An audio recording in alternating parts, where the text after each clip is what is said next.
Seja muito bem-vinda e muito bem-vindo à HostGator Academy Day. Eu sou a Dayana, eu faço parte do time da HostGator Academy e hoje eu vou estar aqui conduzindo 2 papos super legais sobre planejamento de conteúdo e produção de podcast. Antes da gente começar, eu quero dar alguns recadinhos. Primeiro, dá o like aí no nosso vídeo, se inscreve no nosso canal se você ainda não é inscrito para receber todas as novidades dos conteúdos que a gente vem produzindo e compartilha também esse vídeo para quem você acha que vai se interessar pelo tema e vai se beneficiar desses conteúdos. E a gente também vai estar respondendo algumas perguntas, as perguntas que vocês tiverem, as dúvidas que vocês tiverem ao longo da live, então fica aí no chat, a gente vai estar aqui em tempo real dando as informações que você está pedindo ali, tá? Bom, vamos começar então? Eu tô aqui com a Larissa. A Larissa é produtora de conteúdo, é jornalista, já tem bastante experiência nessa área de conteúdo. Inclusive, a Larissa acabou de gravar um curso comigo, um curso de produção de conteúdo que a gente fez pro HostGator Academy Pass. Se você ainda não tem assinatura do Pass, você pode pegar os links que estão na descrição do vídeo.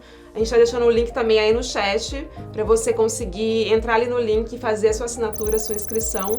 Já tem mais de 16 cursos lá que vão te ajudar a colocar seu site no ar, divulgar seu site, divulgar seu negócio, ter sucesso na internet. Então, é mais um que está saindo do forninho aí prontinho para você. Hoje eu chamei a Lari aqui, na verdade, pra gente falar sobre planejamento, né, Lari? Antes da gente falar sobre botar a mão na massa e planejar conteúdo pra internet, é muito importante que a gente antes planeje, né? Não faz sentido a gente simplesmente sair querendo produzir conteúdo, né, pra site, pra blog, pras redes sociais, sem antes ter um bom planejamento. Né? Então, queria, Lari, que tu falasse um pouquinho sobre isso pra gente, assim, sabe? O que você considera, por que é importante fazer planejamento de conteúdo, né? E por que a gente tem que fazer antes de começar a produzir conteúdo? Então, Day, primeiramente, obrigada pelo convite. Estou muito contente de estar aqui com vocês e espero contribuir. Mas aí, respondendo a tua pergunta, vamos lá. O que é importante a gente considerar antes de planejar o conteúdo? Eu acredito que tem algumas perguntinhas básicas que a gente tem que se atentar, que é o como, onde, porquê e o que, né? Para que a gente está produzindo conteúdo, como a gente vai produzir esse conteúdo, onde, quais são os canais que esse conteúdo vai ser publicado, mas eu acredito que antes de qualquer coisa é o quem, né? Para quem eu estou produzindo esse conteúdo. Quando a gente define para quem a gente está produzindo conteúdo, com quem a gente está falando, eu acho que tudo fica mais fácil a partir daí.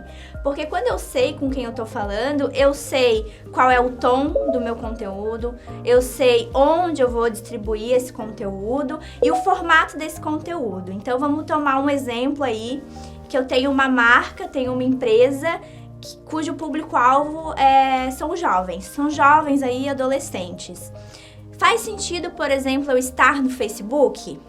Talvez não faça sentido porque a gente sabe que o Facebook ele tem cada vez mais se tornado uma rede social para um público aí com uma faixa etária entre 40 e 50 anos. Então, se eu tenho uma marca que tem como público-alvo o público jovem, não faz sentido eu estar no Facebook, por exemplo. Talvez faça mais sentido eu estar numa rede social como o TikTok ou o Instagram. Então, por isso que eu digo que quando a gente sabe com quem que a gente está falando, tudo fica mais fácil a partir daí. Então, o primeiro passo no planejamento do conteúdo, Day, é a gente definir o nosso público-alvo. O público-alvo, né? Então, vamos falar um pouco sobre público-alvo, né? O que é? Como é que eu faço para conseguir entender qual que é o meu público-alvo, né? Eu já tenho um negócio, eu já sei qual que é o meu público, eu tô produzindo conteúdo para o público certo. Não é difícil descobrir o nosso público-alvo, existem algumas maneiras, né? Algumas perguntinhas que a gente tem que se fazer. Lari, fala um pouquinho pra gente sobre isso, assim, quais que tu acha que são as perguntas-chave pra gente começar a desenhar o público-alvo da nossa empresa? A gente tá falando aqui público-alvo, acho que é importante a gente explicar rapidinho sobre o que é o público-alvo. Então, o público-alvo, ele é um segmento da sociedade, um grupo social que tem uma intenção de compra. Então, esse público-alvo, ele vai comprar algum produto ou um serviço, né? Então, essa é a definição de público-alvo. Então, tem algumas características sociais e econômicas que ajudam a gente a definir um público-alvo. Então, por exemplo, usando aí o exemplo da marca que produz conteúdo que quer conversar com o público jovem, né? Então, qual que é a faixa etária desse público-alvo? Qual que é a região que ele está inserido, né? Onde ele mora, onde ele habita? Ele mora na cidade? Ele mora no campo? Ele mora numa fazenda?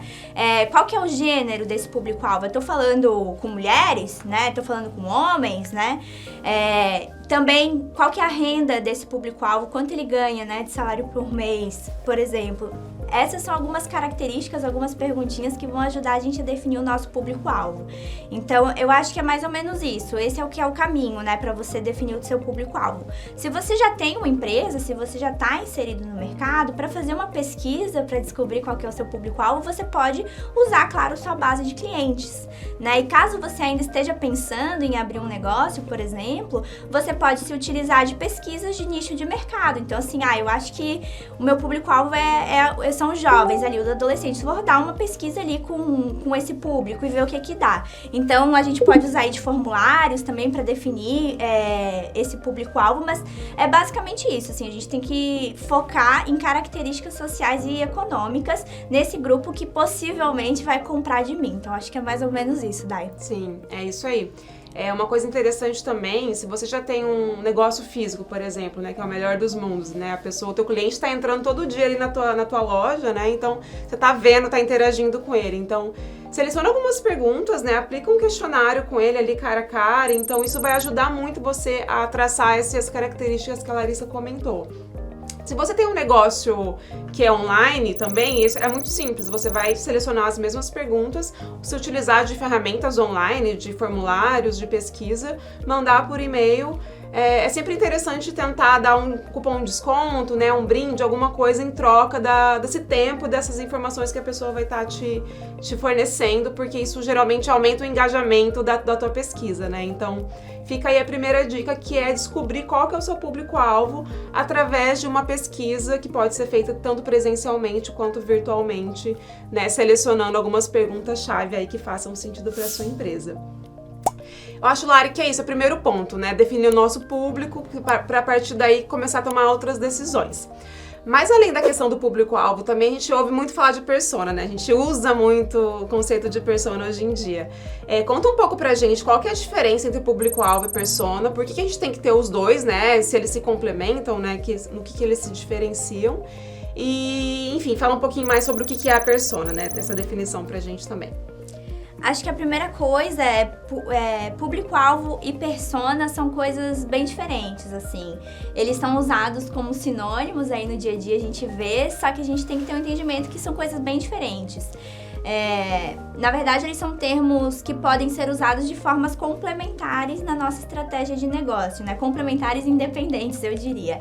Então, assim, enquanto o público-alvo está falando de um grupo social, e eu acho que grupo social a gente pode subentender como plural, né? O grupo social é um grupo de pessoas, e a persona já não.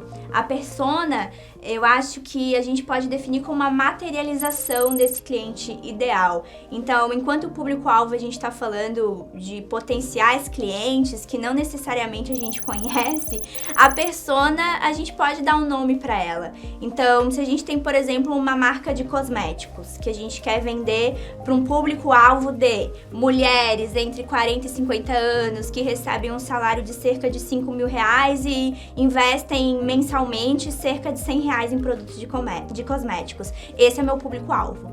Usando o mesmo exemplo dessa marca de cosméticos, se a gente está falando de uma persona, a gente vai além nesse público-alvo. A gente tem um detalhamento, um aprofundamento maior nesse público-alvo. Então, a persona, ela vai ter sonhos, ela vai ter desafios, ela vai ter objetivos de vida, ela vai ter dificuldades. Então, por exemplo, eu tô falando de público-alvo que são mulheres entre 30 e 50 anos. Na persona, eu vou chamar ela de Joana. A Joana é uma mulher empresária de 33 anos, que tem 3 filhas e hoje, no momento da carreira dela, ela tá tentando sei lá, mudar de área. Então essa é a dificuldade, esse é o desafio hoje na vida dela. Como que a minha marca de cosméticos talvez possa ajudar ela nisso? A minha marca de cosméticos vai ajudar ela a dar autoestima, né, para esse momento na vida dela. Então você entende que a persona, ela é algo maior, é uma forma da gente conversar com alguém específico. E eu acho que quando a gente define isso, Dai,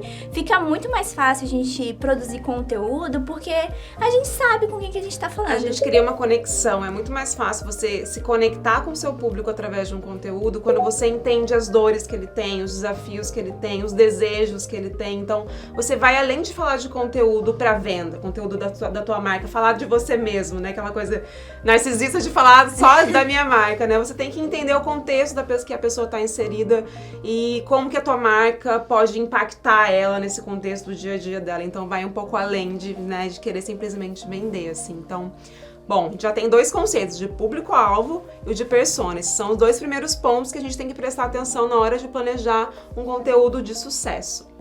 Eu acho que o terceiro ponto, que é bem importante também, é a gente falar de objetivos, né?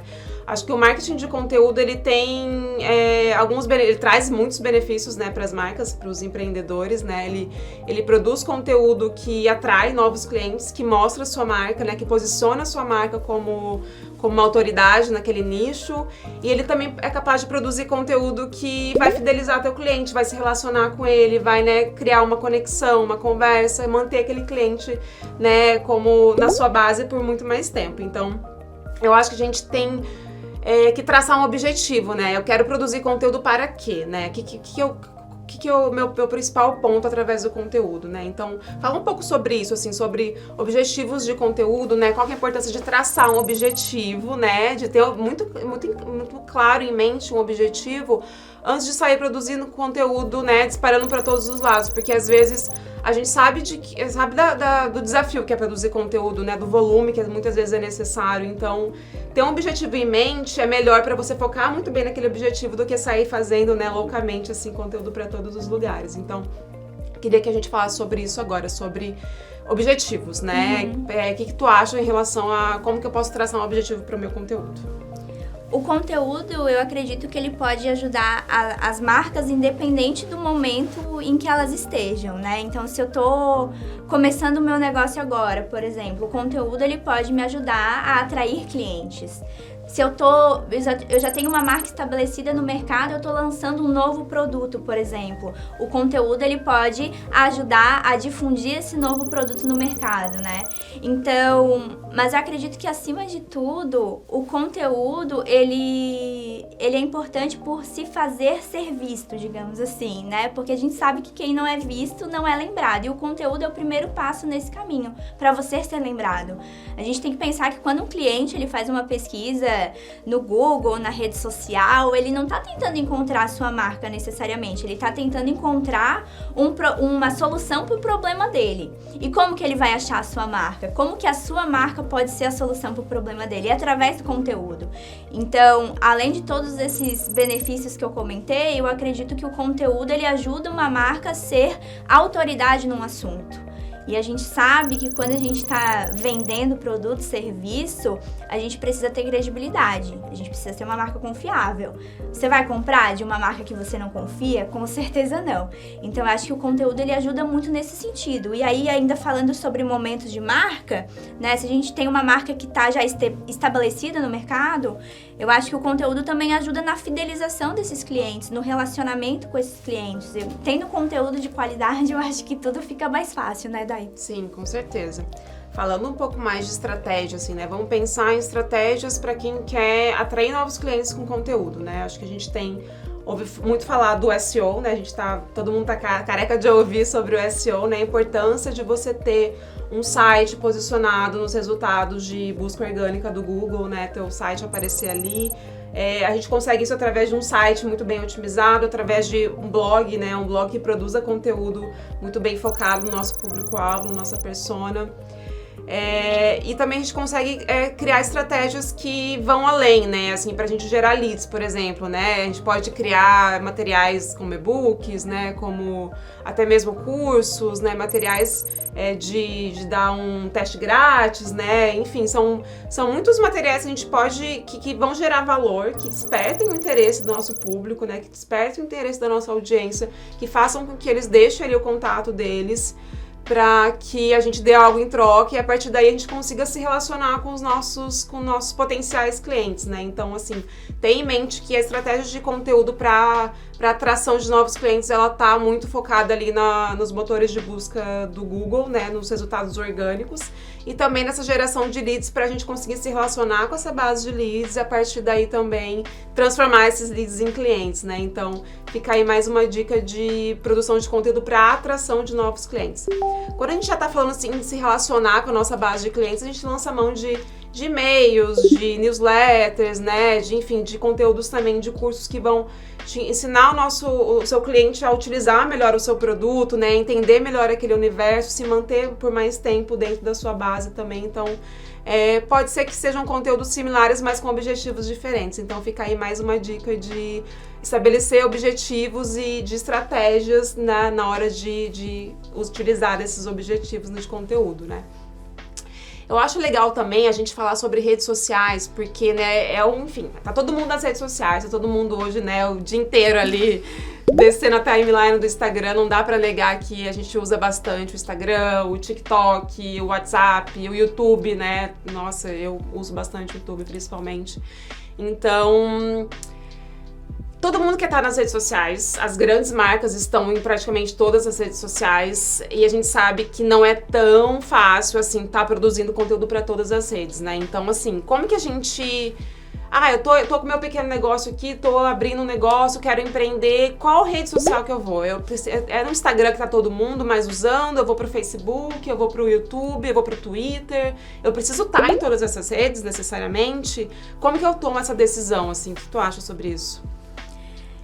A princípio, não. Uma marca não precisa estar em todas as redes sociais. A gente precisa lembrar também, eu acho, Dai, que a rede social ela é uma vitrine muito importante para as marcas, né? Então, antes de definir em qual vitrine eu quero estar, a gente tem que responder algumas perguntinhas básicas.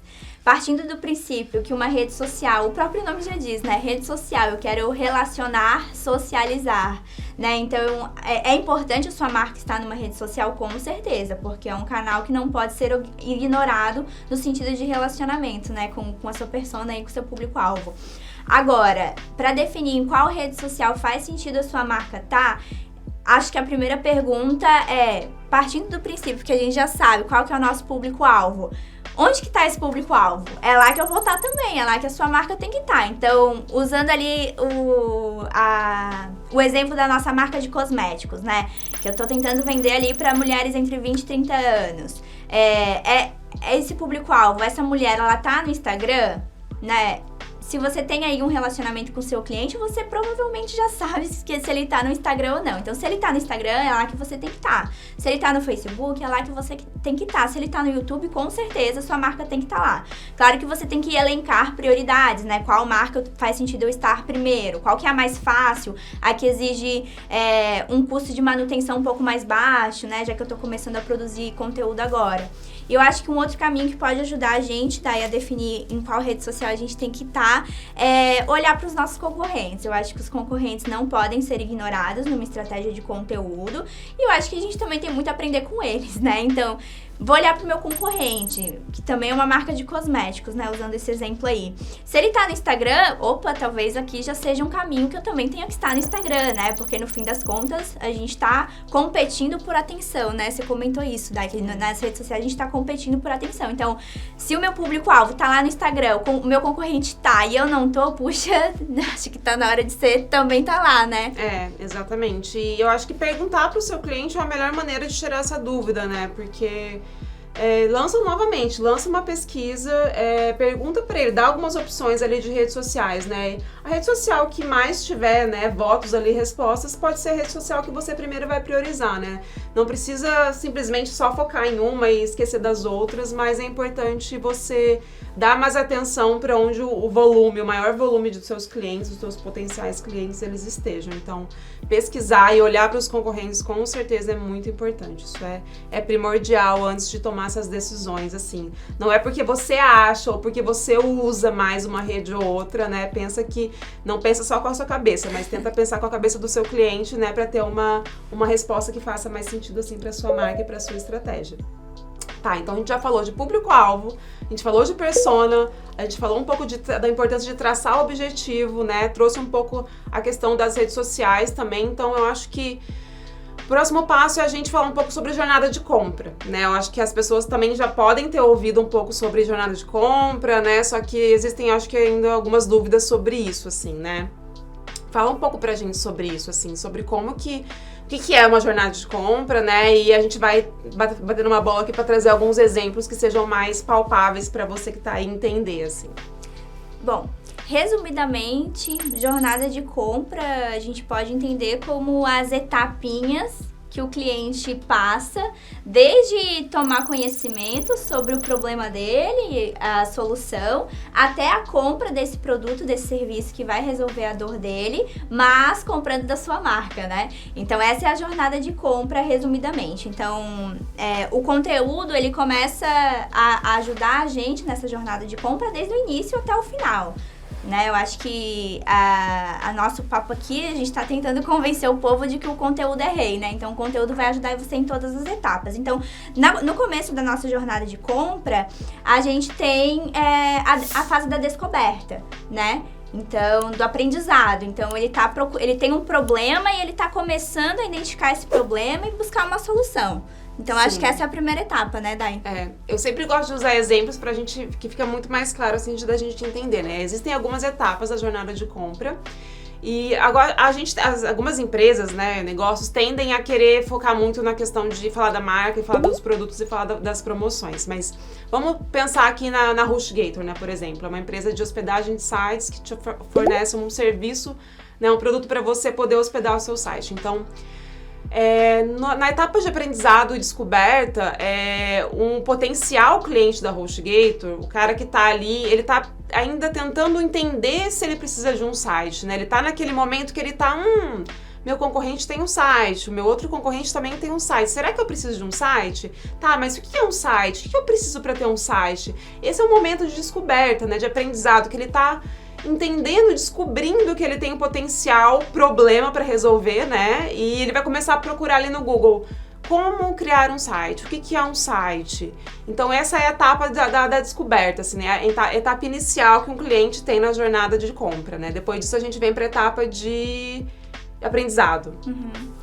E aí ele já vai começar conteúdo, usando aí o exemplo da HostGator, né? É onde ele vai começar a identificar esse potencial problema e considerar a solução, né? Então, ele vai se aprofundar nesse tema e aí ele começa a perceber que talvez, possivelmente, um site possa ser a solução para o problema dele. Né? Então, eu acho que essa segunda etapa e o conteúdo, ele pode contribuir muito em todas essas frentes, né? Então, é muito importante que nesse momento inicial aí, do topo do funil, que a gente fala, né? A gente não mencione a HostGator especificamente como sendo a marca que vai resolver o problema dele, né? Na verdade, o que vai resolver o problema dele nesse momento é um site, né? Exatamente. Então, não necessariamente a HostGator, mas é muito importante a gente nutrir esse potencial cliente com conteúdos que vão ajudar ele a tomar essa decisão.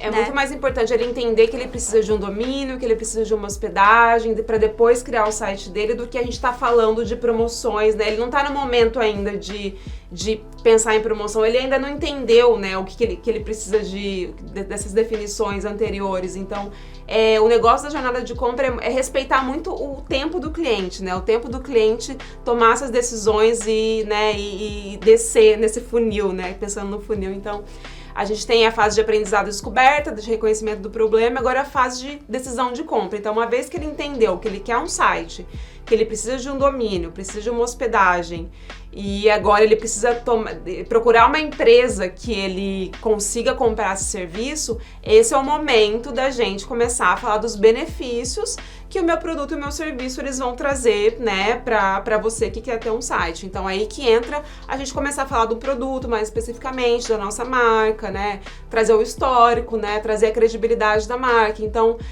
reparem que são conteúdos muito distintos, né, são conteúdos que vão desde coisas básicas, né, das dores, das soluções, até mesmo pra gente descer e começar a falar de produtos, de ofertas propriamente dita, né. Então, a partir daí, a partir do momento que ele entendeu o produto que ele precisa, ele vai começar a procurar por marcas, e é o momento da concorrência ali, da gente entender o que uma marca tem melhor a oferecer de outra, né. Uma vez que ele tomou a decisão, ele fez a compra, vem a parte, né, da fidelização. A gente não pode esquecer, né, não é porque o cliente ele comprou com a gente que a gente não precisa mais produzir conteúdo, não precisa mais se relacionar com ele através de conteúdo, né, a parte de fidelização. E na medida que a gente está tentando fidelizar o nosso cliente, que já nos conhece, já nos considerou uma empresa confiável, né, com credibilidade, a gente pode começar a possivelmente oferecer outros serviços para ele, ou ele já entendeu que um site é o que ele precisa, ele comprou esse site. Então tá, vamos vender outras funcionalidades, talvez, para esse site, Sim, vamos exato. aumentar a capacidade de armazenamento desse site na medida que o site vai crescendo, ou o site começou como um blog institucional, aí vamos passar para possivelmente uma loja online. Então a gente tem que pensar nesses quesitos também da fidelização, né, Dai? Né? São outras etapas, outras dores, outras necessidades que esse cliente vai ter ao longo dessa fase da jornada. Antes da gente passar para o nosso próximo ponto, que é o calendário editorial, eu queria também dar uma dica, né? A gente estava falando ali sobre redes sociais, sobre produção de conteúdo, nessa dificuldade, esse desafio, na verdade, que muitas vezes as empresas têm, né, em selecionar uma rede social e produzir conteúdo para aquela, ou produzir para várias ao mesmo tempo. Uma dica interessante é a gente pensar em escalar a produção de conteúdo, né, numa pirâmide invertida, né? Pensa que você produziu um conteúdo ali super bacana pro seu blog, né? Então tem ali, sei lá, duas folhas de conteúdo, ele tem bastante conteúdo mais denso. Ou produzir um roteiro pro YouTube também, ali um vídeo de 5, 10 minutos. Tem muita informação ali dentro.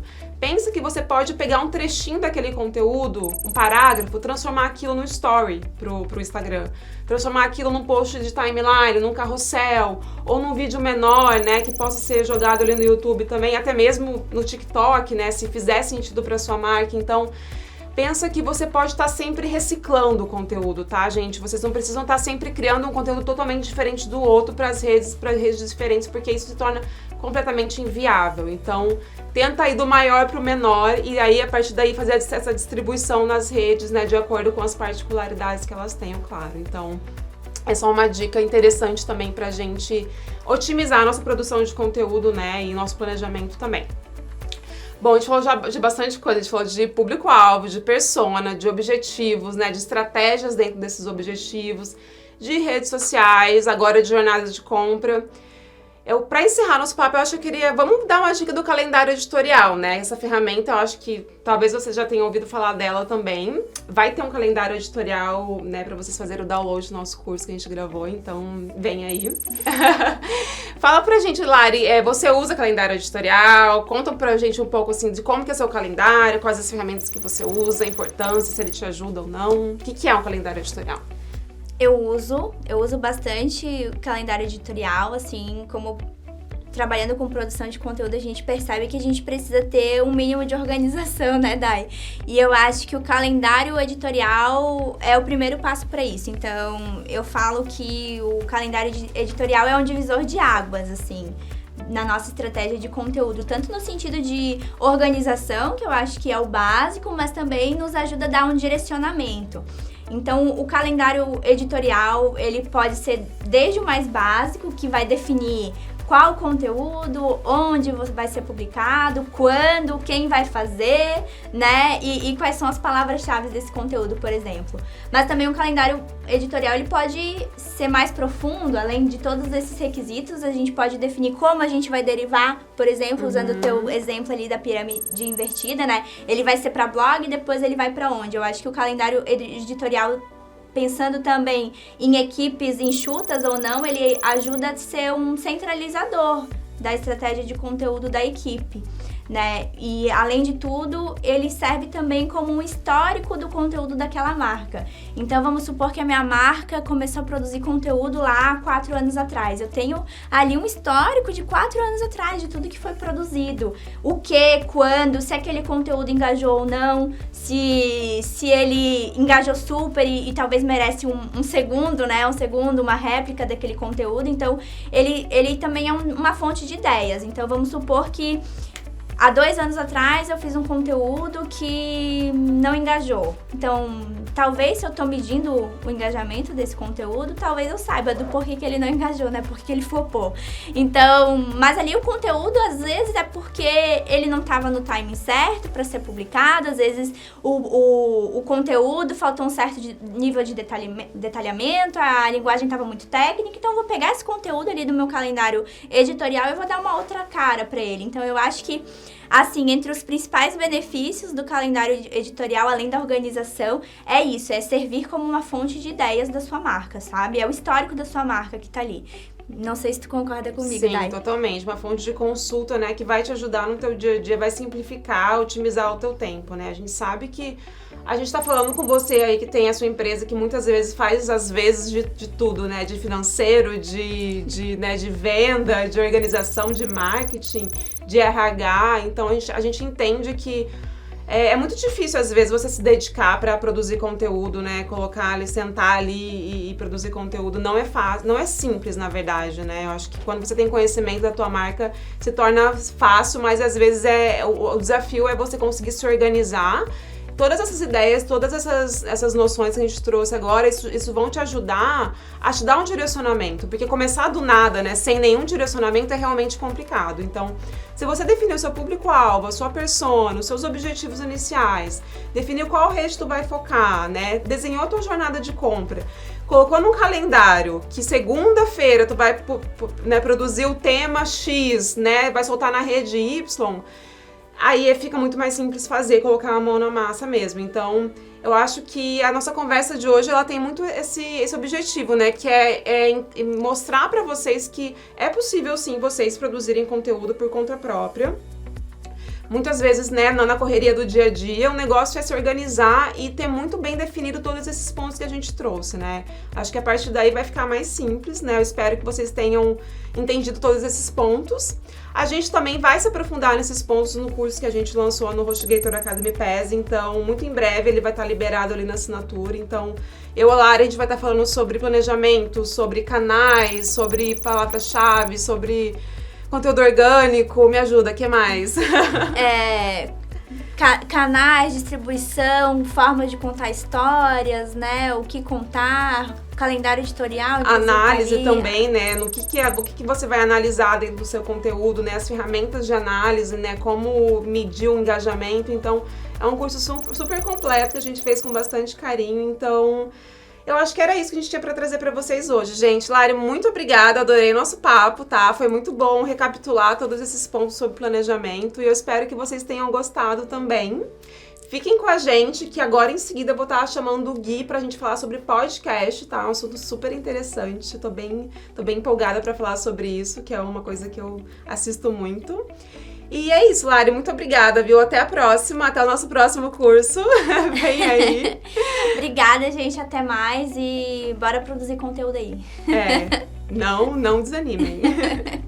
Tchau, pessoal, fiquem aí que a gente já volta, tá? Até! O que te impede de avançar na sua jornada? A HostGator Academy vai ajudar você a ter sucesso no mundo digital.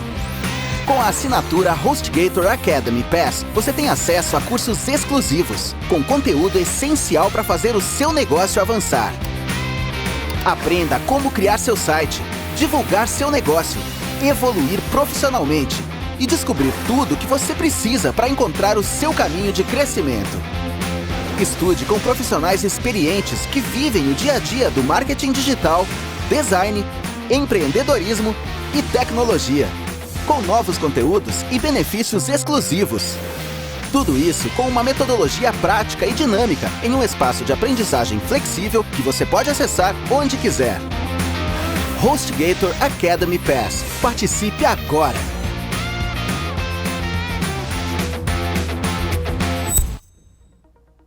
E aí, bora pro nosso próximo papo?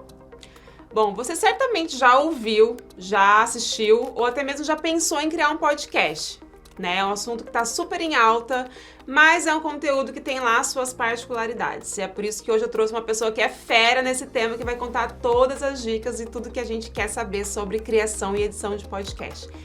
Ele, inclusive, já criou um curso para nossa assinatura HostGator Academy Pass. O curso já está disponível, é um curso de criação e edição de podcasts. Então, depois de assistir esse vídeo aqui com a gente, você vai lá, entra na plataforma e você vai poder fazer o curso e saber esse assunto mais a fundo.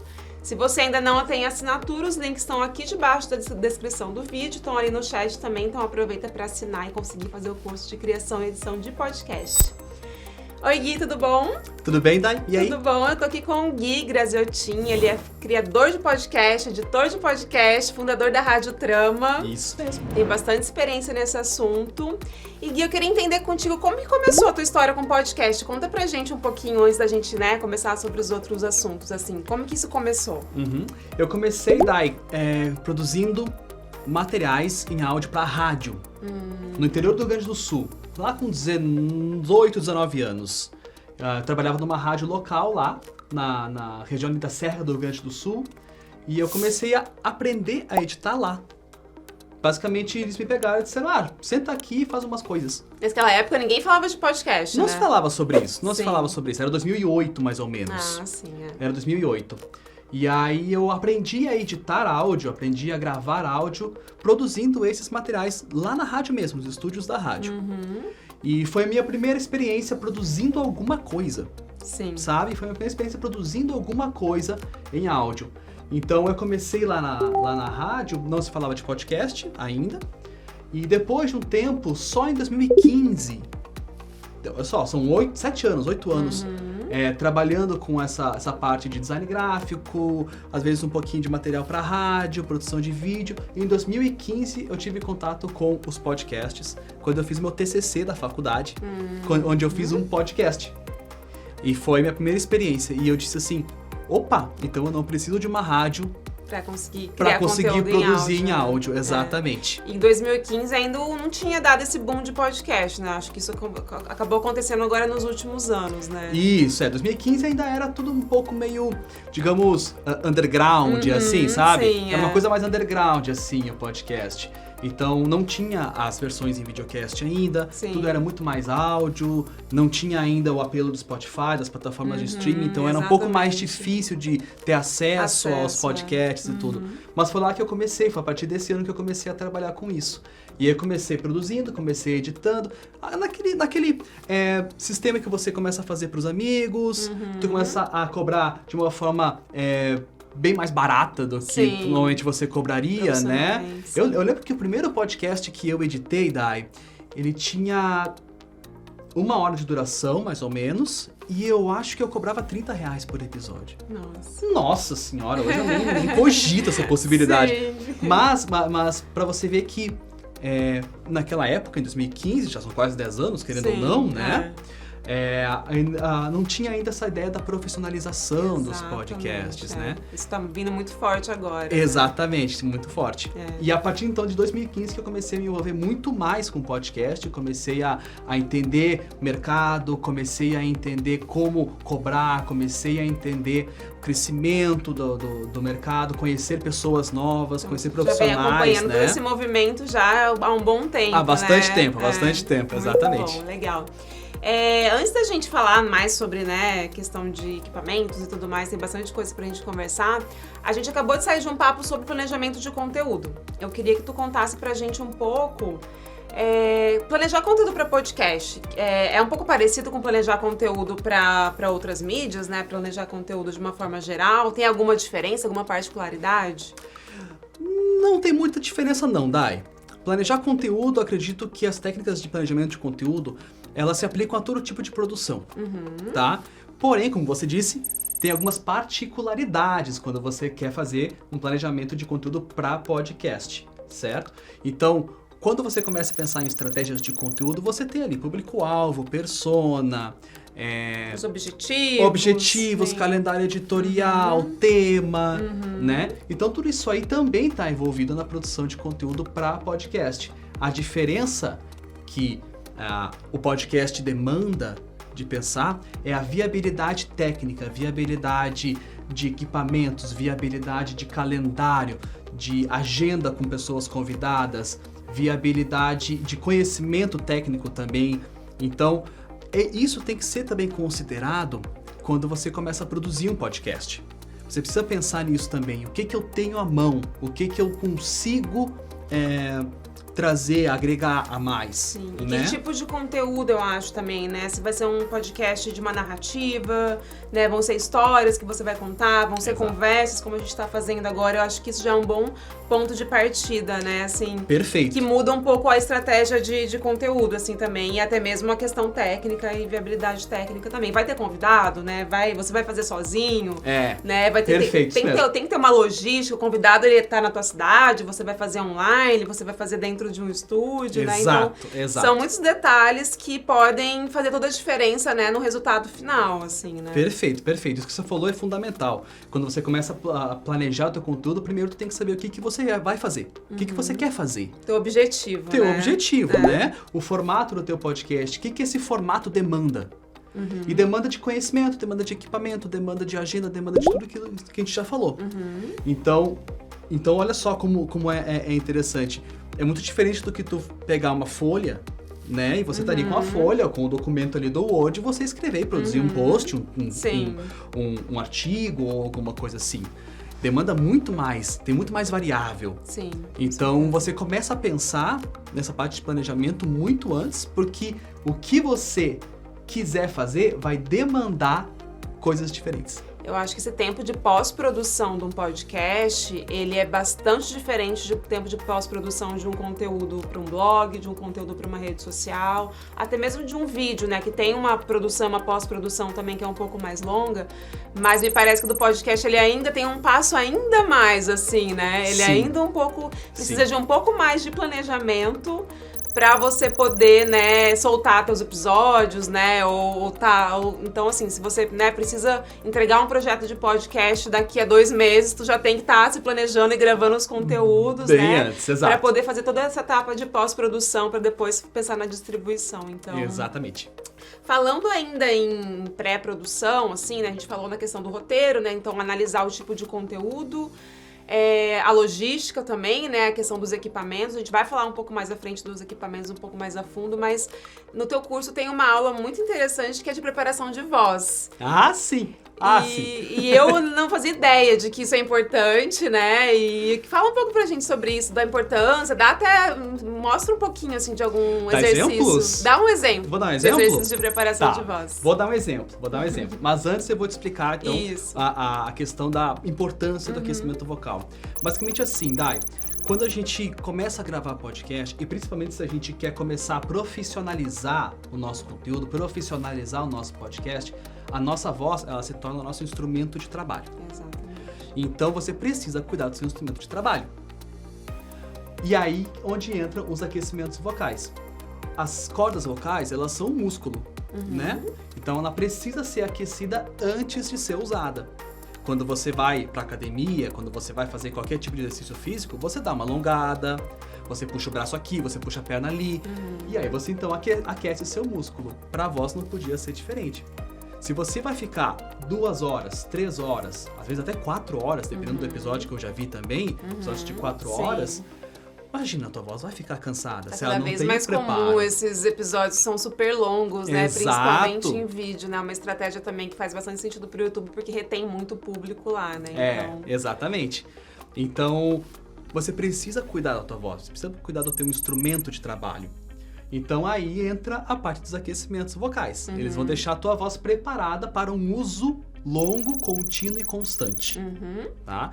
E aí a gente tem alguns exercícios pra fazer de aquecimento vocal. Eles são até meio bobinhos, a gente faz uns sons meio bobinhos, assim. Eu boto entre aspas, porque... Tem todo um fundamento teórico tem um e técnico ali, por trás tudo. disso, né? Não tem nada de bobo, né? Exato. E aí você faz alguns exercícios. Por exemplo, eu vou nessa câmera aqui, tá? Posso tomar essa liberdade? Eu vou nessa câmera aqui, ó.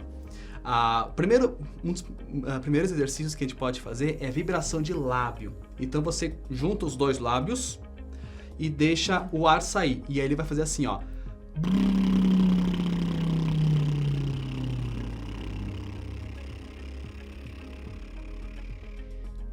Você inspira e solta o ar, fôlego.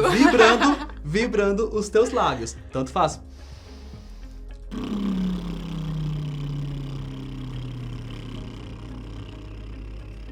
E assim tu vai até o final. Muito legal. Também tem a vibração de língua, como se você fizesse um TR. No mesmo sistema, você puxa o ar e fica fazendo um TR com a língua encostada aqui em cima. No céu da boca. Aqui em cima, no céu da boca. Aí tu bota a tua boca no formato de U e faz assim.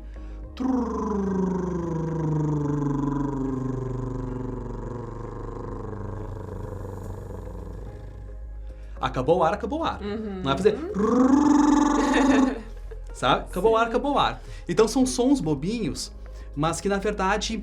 Preparam olha que interessante. o músculo da tua corda vocal para você performar melhor, né? Quando você vibra o lábio, por exemplo, você exercita toda essa região da boca, essa região dos lábios. Então vai melhorar a tua articulação. Quando você vibra a língua, faz exercício de TR, você solta a mucosa das pregas vocais. Então ela fica um pouco mais limpa também.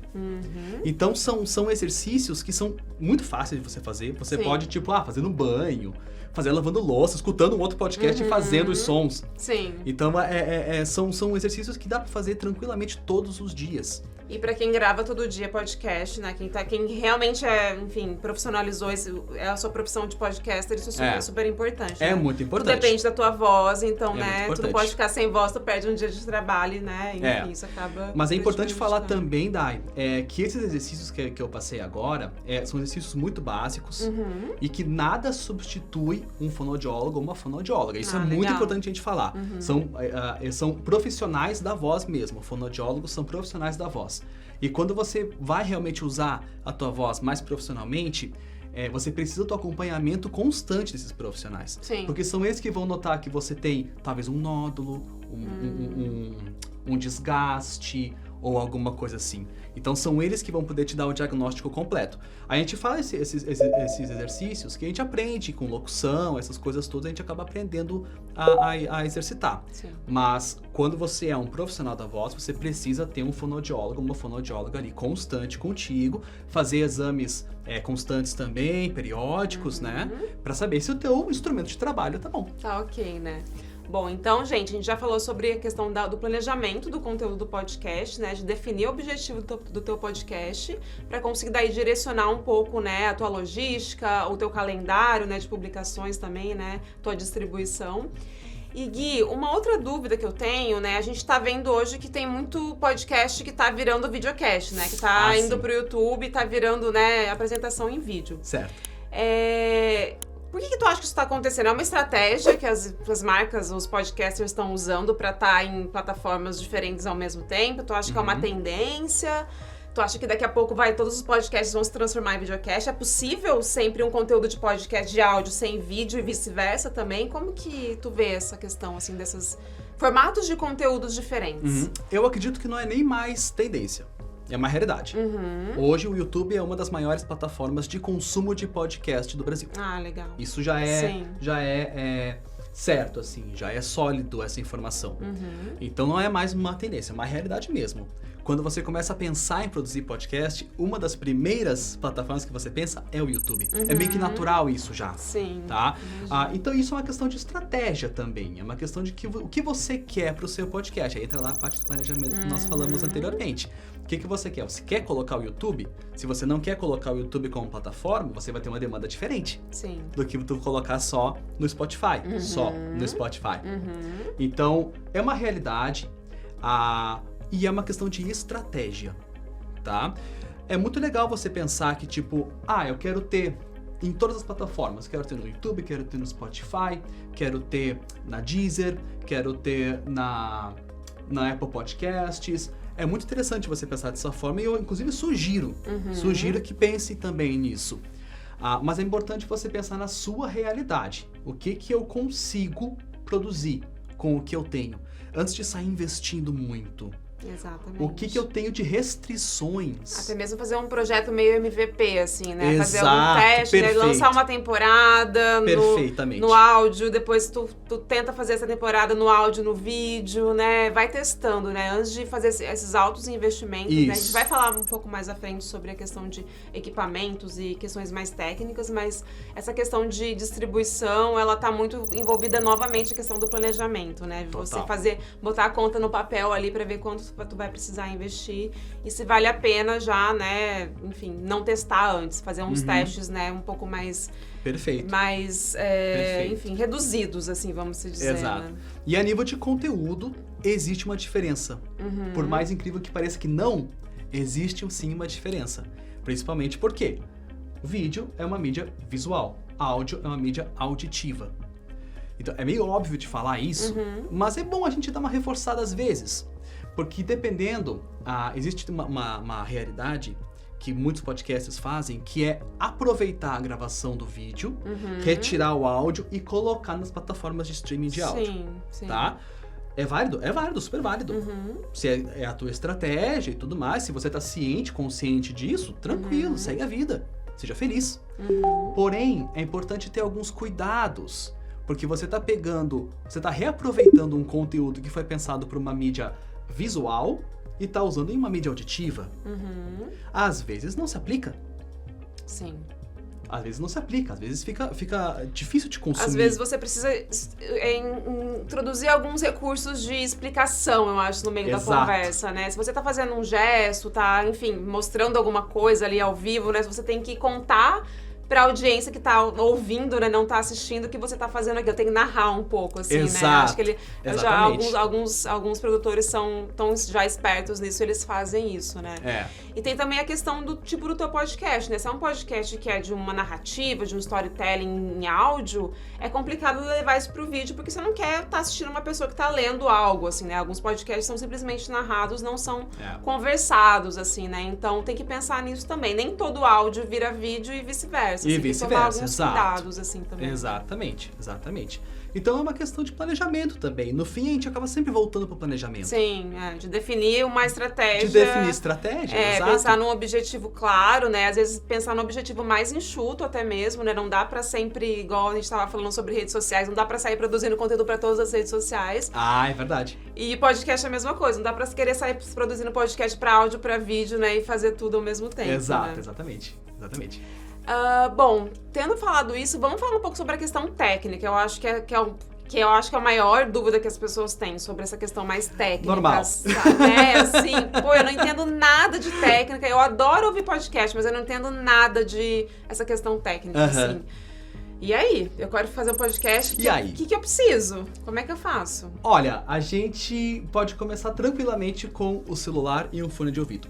Ponto. Sério? Tá? É um basicão. A gente consegue, tá? Todos os celulares já têm o seu programa de gravação, tá? Já tem um aplicativo lá nativo do celular de gravação de som. Você pluga ali seu fone de ouvido com um microfonezinho embutido e grava alguma coisa, você consegue pegar aquele áudio e disponibilizar nas plataformas. Tá.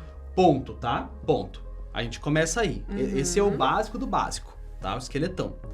Agora, tudo também depende do formato que a gente escolheu lá no início.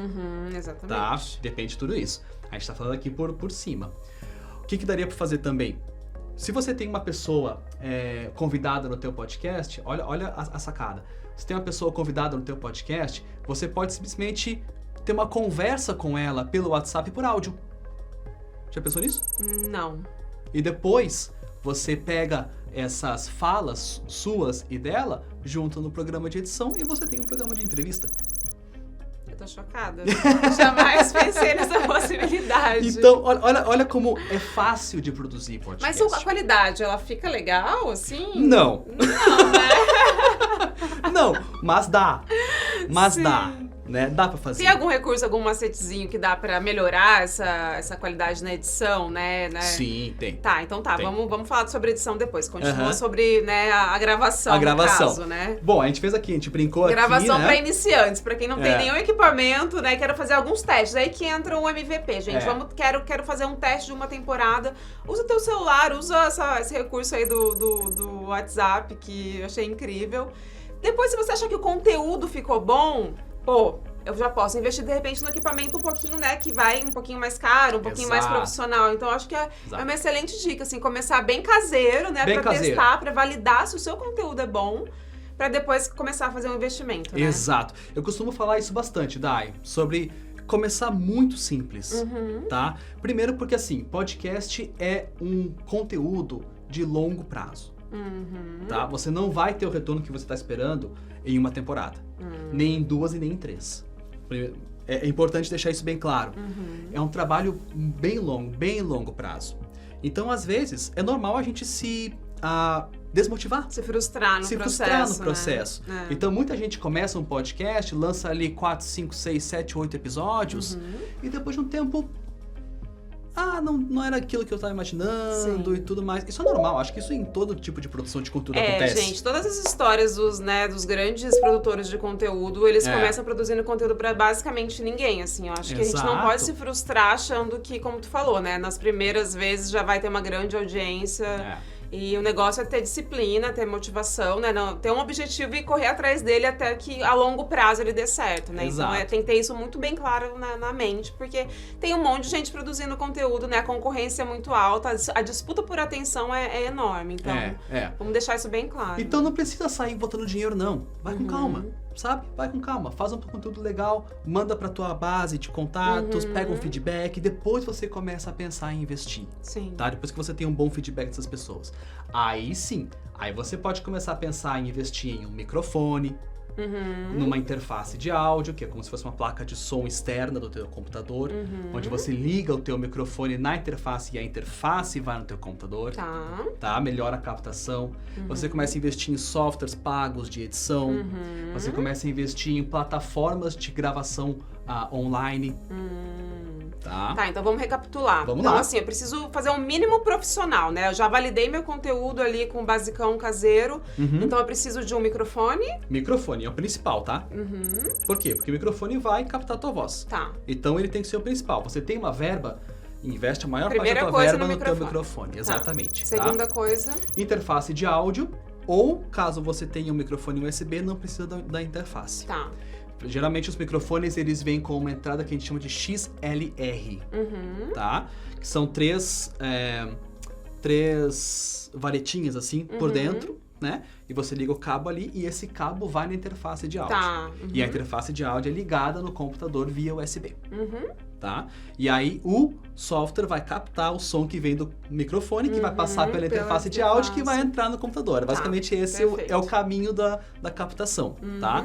O básico para começar então é isso, microfone, caso seja um microfone XLR, interface de áudio e o computador com o software de gravação. Legal, já dá pra Tá? fazer, com isso dá pra fazer um podcast o mínimo profissional Muito possível. bom. Muito bom. Muito Show. bom, tá? Um microfone Ótimo. legal e tudo. Se você quer investir no microfone USB, pra você não ter muito equipamento na tua mesa, de repente teu Mas a espaço é mobilidade limitado. fica melhor também. Exato, exatamente. Então investe no microfone USB que liga direto no computador e grava, Show. tá? Edição. Vamos falar de edição. Que é essa? Edição. É uma etapa desafiadora? Fundamental, eu diria. Fundamental. Tem gente que não edita. Eu, particularmente, sou contra. Eu acho que sim, tem que editar sim. Sim. Eu sou posicionado com relação a isso. Eu acho que tem que editar sim. Por isso que eu chamo de fundamental. Por quê? Edição é onde você vai tirar as informações que são prolixas, você vai tirar poluições na voz. Então nós estamos aqui conversando, eu faço eu faço ou dou um espirro, ou dou faço uma tosse. Sim. Então, isso na edição você tira. Coisa assim, quando a gente tá conversando, interagindo, não perturbam, né? Não perturba, atrapalham. Porém, se você tá ouvindo alguma coisa e tem alguns sons, alguns vícios, isso é bem ruim. Então, tem essa diferença também. Não confunda um podcast, um áudio com uma conversa nesse sentido de, né, dessa questão que tu trouxe, assim, de vícios e Isso. barulhinhos que são chatos e acabam se ouvindo muito tempo, assim, acaba atrapalhando e você vai perder audiência com isso, né? Isso é um Total, fato, exatamente. Porque aí qualquer parte de silêncio, quando o teu convidado ou tua convidada tá conversando, ela dá aquela paradinha pra pensar. Já é um segundo que você pode perder a Tu atenção, perde a atenção do ouvinte. Exatamente. E não só isso, tá? Tem essa etapa, tem a parte de tratamento do áudio, das vozes gravadas. Então você faz uma equalização das vozes, equilibra as frequências. legal. Ela não fica nem muito agudo, Se nem um muito tá falando grave. muito alto, o outro mais baixo, Também assim, tem isso. né? Essa ainda é uma outra etapa. A equalização é equilíbrio de frequências na voz. Legal. Porque a nossa voz ela tem uma série de frequências juntas que formam o nosso som. Aham, Então a gente equilibra essas frequências para que elas fiquem mais confortáveis para ouvir. tá. Então isso é uma voz para cada um. Para cada voz a gente faz esse processo. Depois a gente equilibra e nivela os volumes, como você falou.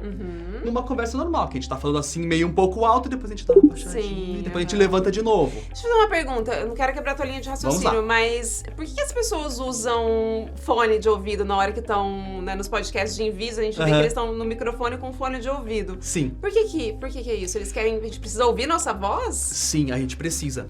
A gente precisa. Tu já experimentou, Dai, falar com alguém, conversar com alguém com um fone de ouvido desses grandes? Sim. Com coisa? É A horrível, gente não é difícil. ouve muito bem. E a gente fala mais alto. Sim. Costuma falar mais alto, porque não tá se ouvindo. Sim. Então, quando a gente coloca o fone de ouvido, a gente tem um retorno da nossa voz e da voz das pessoas que estão do falando. jeito que a gente tá falando da voz. Isso. Muito bom. Então a gente acaba se escutando pelo fone. Legal. Na hora de gravação, com alguns locutores comerciais, por exemplo, alguns locutores têm um vício. Às vezes não tem todo o equipamento para trazer um retorno da voz. A gente usa o fone, mas com uma orelha solta.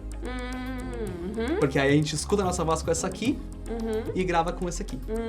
Entende? Sim. Então são macetezinhos que a gente usa, assim. Por isso que é importante ter um fone de ouvido com retorno. Tá, entendi. Tá? Com retorno. Agora, nem sempre a gente tem verba para conseguir esse retorno. Tudo isso aí que nós estamos falando exige verba, Sim. exige investimento. Então, às vezes, a gente não tem. Então, a gente faz essas A gambiarrinhas. gente consegue arriscar um valor Pra ter começar, um setup profissional, semi-profissional, assim, pra um podcast? eu acho que a gente consegue, tá? Acho que a gente consegue. Vamos pensar assim rapidamente. Nós vamos precisar de microfone. Eu vou olhar pra essa câmera agora. Microfone, cabo, interface de áudio, notebook ou computador, enfim, e um software de gravação. Nós temos 5 coisas para iniciar. E aí temos alguns acessórios, que é o pop filter, que é aquela redinha que vai na frente do microfone para evitar os... Tá? Então a gente coloca aquele da frente do microfone. Tripé de microfone, então isso a gente também consegue colocar no orçamento. Eu acho que muito por cima, Dai, uns 2.000 talvez, 2.500. Não, 2.500 não. Entre 1.500 e 2, tá? Vamos botar assim, porque deu uma aumentada no dólar Sim, e tudo isso aí acaba influenciando. Encarecendo, Mas aí você tem um setup que você tem para muito tempo, Dai. Muito tempo. Você é um setup que você consegue, investe um pouquinho, bota um pouquinho mais e você tem pro resto da vida. Sim. Tá? Então é um investimento que, se você tá afim de fazer profissional mesmo o teu podcast, com qualidade de áudio, com edição, sabe, com um nível bem profissional Sim. de produção, você coloca ali entre 1.500 e 2, você vai conseguir comprar bons equipamentos, equipamentos satisfatórios, eu posso dizer assim, Sim. para aquilo, né? E aí você vai produzir tranquilamente pro resto da tua vida. Legal. Então não é uma coisa tão impossível assim, né? Então a gente, né, se planejando, trabalhando, né, e fazendo o projeto crescer, é possível a gente conseguir fazer esse setup inicial com esse valor e depois, com o tempo, a gente vai melhorando os equipamentos, Exato, né? Conforme o seu exato. projeto for crescendo, você consegue, né, investir um pouco mais nisso. Exato. Por isso que eu digo também, não precisa investir agora. Sim, Vai exatamente. com calma, vai com calma. Não é tão absurdo, mas também pra muita gente é muito dinheiro. Sim, com certeza. Entende? E eu concordo com isso, é Sim. dinheiro pra caramba. Então não precisa sair investindo ainda. Faz com aquilo que você tem.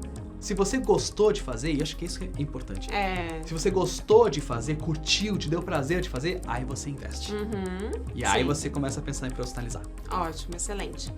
Falando, né, em investimento, vamos falar agora sobre, acho que a etapa final, que é a etapa de distribuição, né? Eu quero distribuir esse conteúdo nessas plataformas, eu quero divulgar meu conteúdo para, quem sabe, no final monetizar o conteúdo. Eu ouço muito falar que podcast é difícil de monetizar, que tem ainda grandes criadores, né, de alguns podcasts que eu ouço, que eles ainda comentam que demoraram anos para monetizar. Eu não sei se agora o mercado tá um pouco mais aquecido, tá um pouco mais fácil. Mas, assim, tem muitos podcasts ainda que não tem patrocínios, a gente não vê propagandas. Em alguns a gente já vê algumas propagandas. Eu tô falando, claro, gente, de podcasts que são grandes já, tá? De que são pessoas conhecidas. Então, assim, na realidade mesmo, assim, né? De um pequeno produtor, uma pessoa que tá começando, eu quero, né, começar a me profissionalizar nisso. Como que funciona essa questão da divulgação, da distribuição? E dá pra ganhar dinheiro com um podcast? Dá pra viver disso? Dá pra viver. Dá pra viver. Mas como a gente disse antes, acalma as expectativas com relação ao projeto de longo prazo, tá? Mas dá. O importante é que você goste de fazer e continue fazendo. Ponto. Dá pra fazer.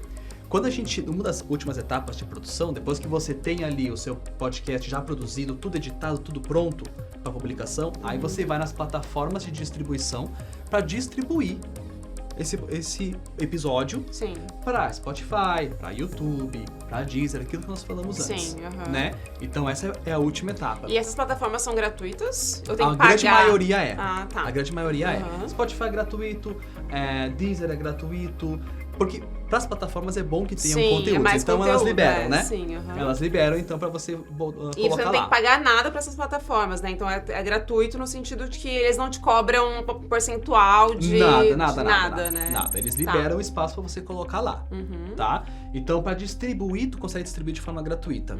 Ótimo ponto, né? Sim. Distribuir de forma gratuita e aí você começa a divulgar o teu episódio já publicado. E aí tem uma série de estratégias que pode ser feito. Sim. Atualmente o pessoal faz os cortes, né? Principalmente pro YouTube. Sim. O pessoal faz os cortes. Então você tira ali um trecho do podcast e publica novamente, republica, acho que pode ser assim, né? Sim. Trechos menores, daquela conversa de 2, 3 horas, você tem trechos de 10, 15 minutos. E isso tá dando super certo. É uma estratégia de divulgação. Outra estratégia de divulgação, mandar o link para grupos de WhatsApp, né? Grupos no Telegram. Sim. Comunidade é muito forte em podcast, tá? Comunidade é muito forte. Então, você eu conheço traz alguns pessoas. que eles têm, por cada podcast eles têm seus grupos ali no Telegram, no WhatsApp. Tem alguns até que, se você paga uma taxa fixa lá, eles te dão alguns materiais, né? Te dão newsletters, te dão acesso aos episódios com antecedência. Então, existem essas estratégias mesmo. Isso mesmo. Conta um pouquinho mais sobre isso, assim, que tu mais vê por aí. Eu vejo muito assim, Dai. É muito normal fazer uma... Posso trazer monetização já? Pode. Posso trazer? Uma das formas de monetização é o financiamento recorrente. Tá? O que é o financiamento recorrente? O teu ouvinte, ou tua ouvinte, vai te dar um valor mensal para você continuar produzindo. Sim. Em troca disso, você dá alguns privilégios para essa pessoa ouvinte. Acesso a um grupo exclusivo, o acesso ao episódio antes de todo mundo, antes da publicação oficial. Sugerir, né, dar a oportunidade pro ouvinte sugerir temas, pautas. Verdade, Ou talvez até o ouvinte participar de um podcast. Merchan exclusivo. Sim. Então você dá esses privilégios espaço pra essa pessoa dentro do seu Exatamente. podcast, né? Basicamente assim, se ele tá te ajudando a manter, então ele precisa ser diferente dos outros ouvintes. Ele tem que ser tratado de forma diferente. Sim. Tá? Então, uma das formas de distribuir é aproveitar essa parte de monetização e criar comunidades. Legal. Então você cria comunidades. Porque podcast é um segmento, é nichado, é uma mídia nichada. Sim. Então, se você tá aqui conversando sobre produção de podcast, quem tá nos ouvindo são pessoas interessadas em podcast. Sim. Então você tem um nicho de pessoas interessadas em podcast somente. Quem não tem interesse não vai ver o conteúdo. Sim. Que se você tem um podcast de histórias de terror, por exemplo, você vai ter um público que gosta de histórias de terror. Bem nichado. Então é bem nichado mesmo. E aí, então, por isso que se cria essas comunidades. É natural que naturalmente se crie essas comunidades. Sim. Então, uma forma de divulgar é aumentar essas comunidades. e divulgando para essas pessoas que engajam no teu conteúdo e distribuem de novo. Sim. Entende? Uhum. Então, é uma forma de fazer essa divulgação. Sim. E é claro, como qualquer tipo de divulgação de produção de conteúdo, você pode pagar por um anúncio, Uhum. né? Isso é super normal, é super tranquilo de fazer. Até porque, atualmente, é bem difícil você viralizar um conteúdo, viralizar de forma orgânica. Sim, sim, é. Então, você investe realmente em ads, investe em qualquer outro tipo de estratégia de divulgação mesmo, né? Dentro das plataformas. É super normal isso acontecer, então é muito válido dessa forma. Investe também em divulgação, tá? Com certeza. Então, em comunidades e confiar no teu público. Sim. Confiar nas pessoas que estão te acompanhando, né? Isso funciona bastante. Eu recebo bastante indicações de amigos de podcasts, eu também indico bastante, então isso que tu falou é bem verdade.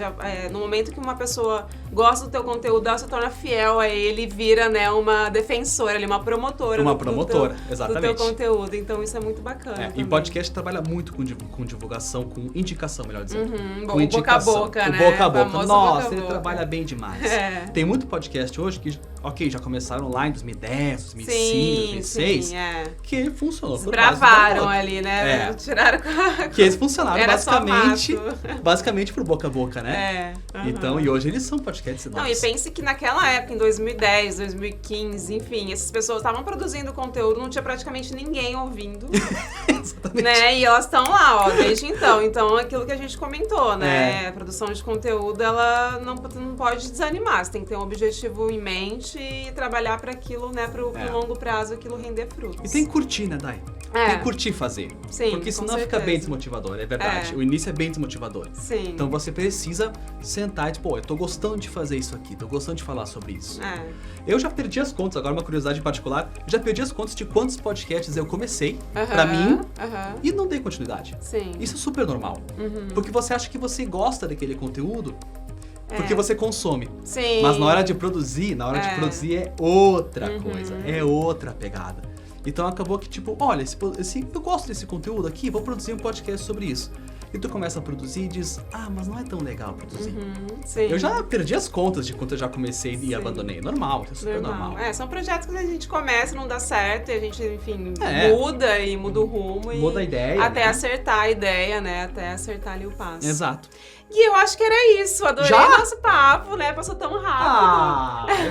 Mais um pouquinho. Tem mais alguma coisa pra contar? Você acha que tem mais alguma coisa que a gente não falou sobre esse assunto? Não, eu acho que a gente passou por bastante Passou por bastante tudo, coisa. né? Se você quiser, né, aprender, enfim, mais a fundo, né, de todas essas dicas que o Gui trouxe aqui, principalmente essa parte de equipamentos de edição, né, as questões Isso. mais técnicas, isso tudo tá no curso que ele fez pro HostGator Academy PES, então é só entrar lá na plataforma, assinar se você ainda não é assinante, os links estão aqui na descrição do vídeo, estão no chat também.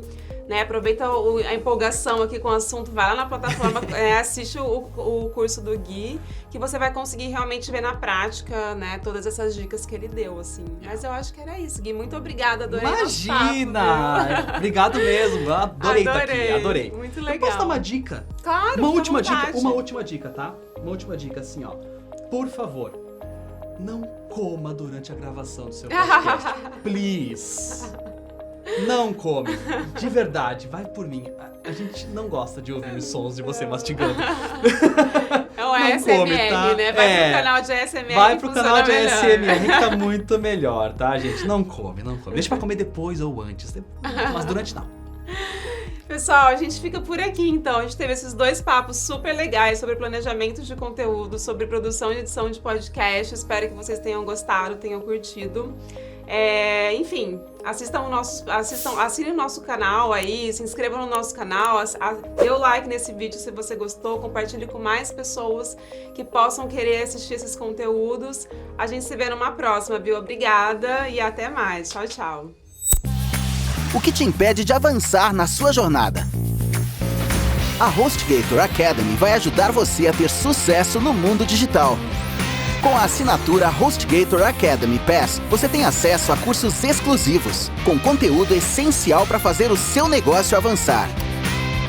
Aprenda como criar seu site, divulgar seu negócio, evoluir profissionalmente e descobrir tudo o que você precisa para encontrar o seu caminho de crescimento.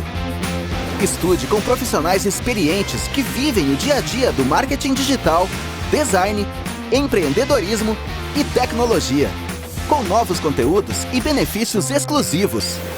Tudo isso com uma metodologia prática e dinâmica em um espaço de aprendizagem flexível que você pode acessar onde quiser. HostGator Academy Pass. Participe agora!